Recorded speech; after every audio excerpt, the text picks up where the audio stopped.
예, 오늘 재판에서 최순실 씨는 직접 나서서 증인들과 설전을 벌이기도 했습니다. 모든 것이 계획됐고 억울하다는 것이 요지였습니다. 그러나 이를 뒷받침할 근거는 하나도 없었습니다. 재판을 직접 지켜봤던 신혜원 기자와 한 걸음 더 들어가겠습니다. 오늘 최순실 씨 재판에 이성한 미르재단 전 사무총장과 고영태 전 더 블루케이 이사 2명이 증인으로 나왔습니다. 물론 이제 고영태 씨하고 최 씨의 만남이 첫 맞대면이라서 사건이 그렇습니다. 불거진 이후에 많이 그 주목을 받기도 했는데 아주 시정일관 팽팽한 긴장감이 흘렀다면서요? 그렇습니다. 지금도 이 고영태 씨에 대한 증인 신문이 진행 중인데요. 예. 아주 시작부터 팽팽한 신경전이 오갔습니다. 이 고영태 씨는 재판정에 들어서서 이 최 씨와 눈을 마주치지 않고 이 재판장 정면을 바라봤습니다. 반면 최 씨는 고영태 씨를 뚫어지게 응시했고요. 이 때문에 이 둘의 시선이 엇갈리는 모습이 보이기도 했습니다. 예. 또 고 씨가 증언을 하면서 이 최순실 씨가라는 언급을 하자 최 씨 측 변호인이 최순실이 아니라 최서원이다. 이 말을 바로 해달라. 이렇게 발끈하는 모습을 보이기도 했습니다. 예. 뭐 모든 언론이 하루 종일 최순실 씨라고 하는데 그럼 하루 종일 발끈해야 되는 상황이 될 것 같습니다. 고 씨에 앞서서 오전에는 아까 보도해드린 대로 이성한 미르재단 전 사무총장도 출석을 했습니다. 그러니까 이성한 씨하고 최순실 씨 사이에 설전이 벌어졌다는데 그건 아까 저희가 잠깐 보도해드린 것처럼 녹취 문제 때문에 그런 것을 포함해서죠?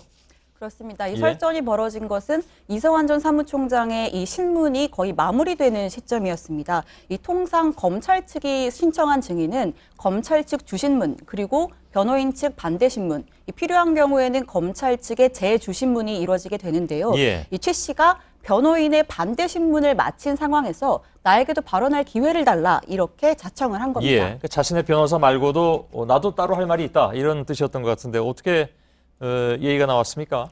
네, 일단 이 최 씨의 발언에 대해서 재판부는 이 검찰 측 재신문이 마치고 발언할 기회를 다시 주겠다라고 했습니다. 예. 그런데 이때 최 씨의 모습이 굉장히 주목할 만했는데요. 이 최 씨는 검찰의 재신문이 이뤄지는 과정에서 직접 빨간색 펜을 들고 이 메모를 하면서 질문 내용을 정리하는 모습을 보였습니다. 예. 또 이 재신문이 끝나기 전부터 이 본인의 마이크를 켜고 이 빨리 말하고 싶어서 조바심을 내는 모습을 보이기도 했습니다. 예.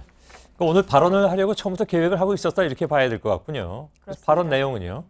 네, 최 씨는 다른 죄는 다 받는다. 그렇지만 이것은 억울해서 이야기를 해야겠다면서 말문을 열었습니다. 예. 이때 역시 최 씨는 또 빨간색 펜을 들고 이 변호인이 가지고 있던 신분 조서를 직접 들고 또 증거자료 목록도 들고서 이야기를 했습니다. 예. 이때 이 지난해 8월 한강에서 이 오늘 재판장에서 이성한 사무총장이 녹취한 이 녹음 파일이 공개가 됐는데 이 내용은 차 감독이 이 총장을 이용한 거다. 이 둘의 싸움에 내가 등이 터지고 있다. 이런 최 씨의 발언이 들어가 있습니다. 예. 이 최 씨가 차은택 차 감독에게 책임을 떠넘기려 했다라는 아주 민감한 내용이 담긴 부분인데요. 그러네요. 네, 이 최 씨는 이성한 전 사무총장에게 도대체 어떻게 녹음을 했느냐며 따져 물었습니다. 예. 이때 이 전 사무총장이 이 다른 녹음기를 내가 주머니에 가지고 있었다라고 답을 하자 계획적으로 녹음을 했다. 이렇게 고성을 지르기도 했습니다. 예. 자신하고 얘기할 때 녹음을 못하도록 한다면서요? 원래? 그렇습니다. 예. 이 당시 상황을 좀 최순실 씨가 더 설명을 했는데 예. 이 당시에 녹음 파일에 대한 우려가 너무 커서 고영태 씨를 시켜서 핸드폰을 모두 압수했다고 했습니다. 아, 예. 그랬는데 어떻게 녹음을 했냐 이렇게 물어본 셈입니다. 별도의 녹음기가 주머니 속에 있었다. 이렇게 그렇습니다. 얘기하니까 예, 알겠습니다. 다른 죄는 다 봤는데 이건 억울해서 이야기한다. 다른 죄가 뭔지는 잘 모르겠습니다만은 이건 뭐 아무튼 차차 재판 과정에서 나오겠죠. 최 씨의 의도는 모든 증거가 다 자신의 함정을 빠뜨리기 위해서 존재하는 것이다. 계획적으로 만들어졌다. 이걸 강조하겠다는 거 아니겠습니까? 그러니까. 그렇습니다. 예. 최 씨가 공개적으로 발언을 한 게 오늘을 포함해서 전부 3번째인데요. 예. 물론 대부분 본인이 피해자다 이런 주장을 했습니다.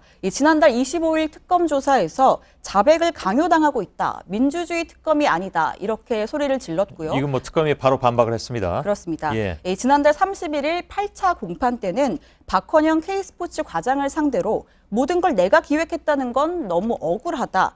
말할 기회를 달라. 내가 직접 질문하겠다. 이런 이야기를 했습니다. 예. 그리고 오늘은 녹음이 계획적이다. 의도가 있다는 취지로 이야기를 한 겁니다. 예. 지난번에 그 특검 조사에서 고성을 질렀을 때 이른바 이제 그 친박 단체들 향해서 모종의 메시지를 전달하려는 것이 아니냐. 이런 얘기들이 많이 나왔었는데 그 이후에 오늘 다시 발화에 나선 이유는 그럼 뭘까요?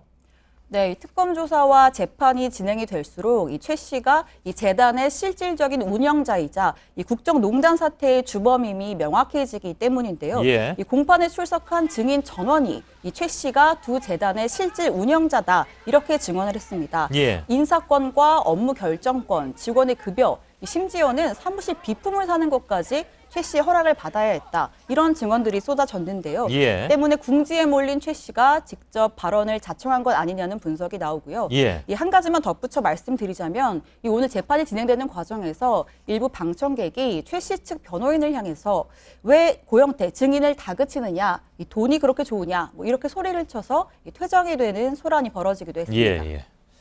알겠습니다. 신혜원 기자였습니다.